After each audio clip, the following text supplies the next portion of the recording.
All right, let's jump right in. Today, we're going back a few years, back to 2019, and taking a look at the Samsung Galaxy S10e. Oh, the S10e. Interesting choice. Well, we found this awesome article on RechargeMyTopup.com, and it really got us thinking About. about how much smartphones have changed, even in just a few years. Right.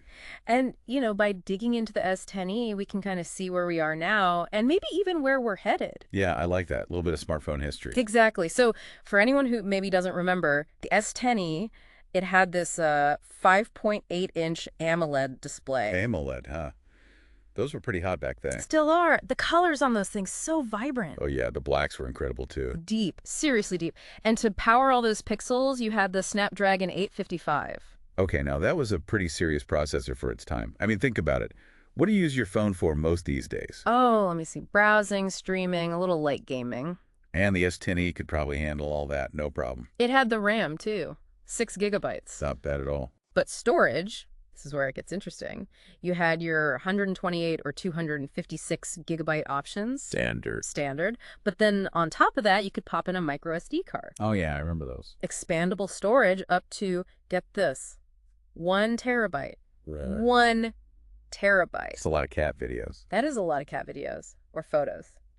Speaking of, the S10e had a dual rear camera setup, 12 megapixels on the main lens, and a 16 megapixel ultra-wide. Ultra-wide, that was pretty new back then. Yeah, for those sweeping landscape shots, and for the selfie lovers, a 10 megapixel front facer. Megapixels aren't everything, though. True. This thing could record 4K video at 60 frames per second. Yeah, that was a big deal. Super smooth footage. So what do you think? How important is that high-quality video to you these days? Oh, it's definitely up there.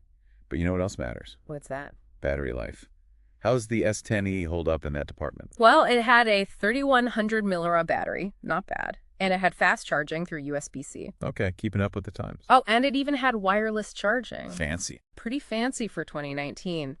But yeah, battery tech has come a long way since then. I think the S10e would last you a full day. Maybe. Maybe not. Depends on the day, I guess. Right, some days are heavier than others. Now, one more thing before we move on. The fingerprint sensor. Oh, yeah. Where was that on the S10e again? On the side. The side? Yep, right on the side. Unusual, right? Definitely different. Some people loved it, some people hated it. What do you think? I don't know. Never tried it myself. But it's definitely something to consider. For sure. And then, of course, you had your facial recognition, too. Security was covered. But let's talk about something else that really made this phone stand out. The IP68 rating. Durable. Super durable. We're talking water-resistant, dust-resistant. You could dunk this thing in 1.5 meters of water for 30 minutes. Really? Really? Now, that is impressive, even today. Yeah, that's not something you see every day. No, it's not. All right, one more cool feature before we dive deeper. The always-on display. Oh, yeah. You could just glance at your phone and see the time, notifications, all that. Exactly. Didn't even have to wake the phone up. Pretty slick, right? It was a pretty big deal back then. It was. So we've covered the basics, the processor, the storage, cameras, even a bit about the design. What's grabbing your attention so far? I think it's just how much they managed to fit into this phone. And for its time, it was really pushing the boundaries. Totally. But there's still so much more to uncover. We'll be right back after a quick break. You know, we've talked about the specs and the features, but it's always good to hear what people actually thought about the phone, right? Oh, yeah, for sure. User experience is everything. What were people saying back in 2019? Well, one of the biggest things that stood out was the size.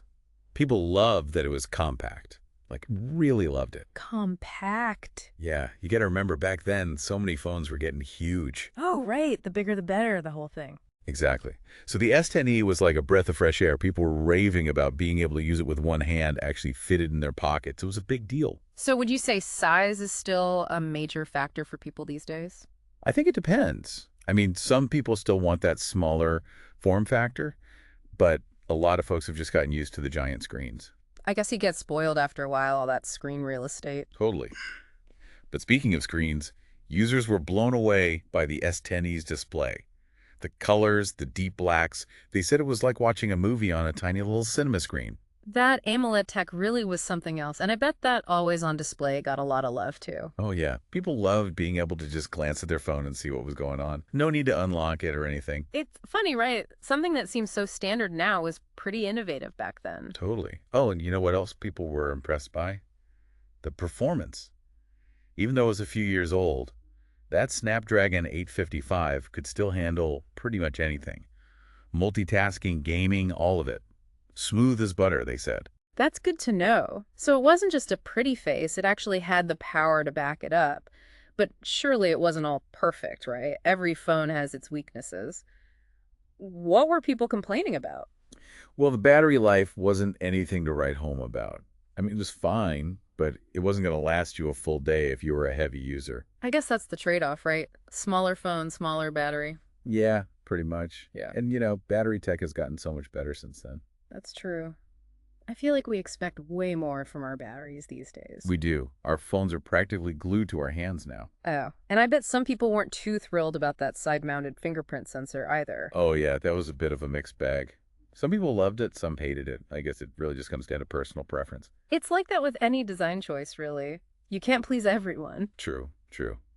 But overall, the S10e seems like it made a pretty good impression. A solid phone for its time, from the sounds of it. Good display, strong performance, and that compact size was a winner for a lot of people. Absolutely. It's a great example of how sometimes a phone comes along Yeah. and it really shakes things up a bit. So it wasn't just a phone, it was a statement. Kinda, yeah. It showed that you didn't have to sacrifice power and features just to have a phone that fit in your pocket. Which is a pretty good legacy, if you ask me. Totally.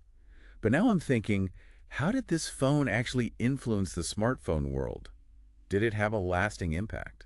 Ooh, good question. Let's dive into that next. Stick around, we'll be back in a flash. So we've gone through the specs, we've looked at the features, and we've even heard what people were saying about the S10e back in the day. Yeah, but now it's time for the big question. The big question. What kind of impact did this phone actually have? Did it leave a mark on the smartphone world? That's what we're here to find out. So what do you think? What's the S10e's legacy? Well, I think in a way it was kind of a rebel. A rebel. Yeah, like it was going against the grain. Remember, everyone was obsessed with bigger phones back then. Right, bigger screens, bigger everything. Exactly. And here comes the S10e, all compact and powerful. It was like a statement saying that you don't have to compromise. You can have a powerful phone that still fits in your hand that doesn't feel like you're carrying around a tablet. So it was a trendsetter. I think so, yeah. I think it really opened the door for other companies to start thinking about smaller flagships again. Not everyone wants a giant phone, That's true. I guess it's all about choice. Giving people options. Exactly. And the S10e proved that there was a market for that. But, it wasn't just about the size. What else? Well, even though it had its flaws, it showed that you could push the boundaries of what a smartphone could be. In what way? Like the whole always-on display thing. Yeah. That was pretty innovative for its time. And it really changed the way people interacted with their phones. You're right. It's something we take for granted now, but back then, it was a pretty big deal. It was. And it just goes to show that sometimes taking risks, trying new things, it can really pay off. But of course, there are always lessons to be learned too. Like what? Well, like we talked about, the battery life wasn't the greatest. And that's always going to be a challenge with smartphones. Trying to pack in more power, more features, but still have a battery that lasts all day. It's a balancing act, for sure. And then there was that side-mounted fingerprint sensor. Oh, yeah, it's a bit controversial. Definitely. It just goes to show that not every design decision is going to be a hit with everyone. Sometimes you have to try things out, see what works and what doesn't. So what's the big takeaway here? What can we learn from the S10e, even all these years later? I think it's a reminder that smartphones are constantly evolving. What was cutting edge a few years ago might be commonplace today. And what's hot today might be obsolete tomorrow. Exactly. But the important thing is to keep innovating, keep pushing the boundaries, and keep listening to what users want. That's what drives the industry forward. Absolutely. And who knows what amazing things are just around the corner. Well, that's something to look forward to. And on that note, I think it's time to wrap things up. Yeah, I think we've covered a lot of ground today. We have. We've explored the specs, the features, the good, the bad, and even the legacy of the Samsung Galaxy S10e. It's been a fun little trip back in time. It has, and I hope you've enjoyed it too. So until next time, keep exploring, keep questioning, and keep that curiosity for tech alive. And maybe we'll see you back here for another deep dive soon. We'll be here, ready to explore.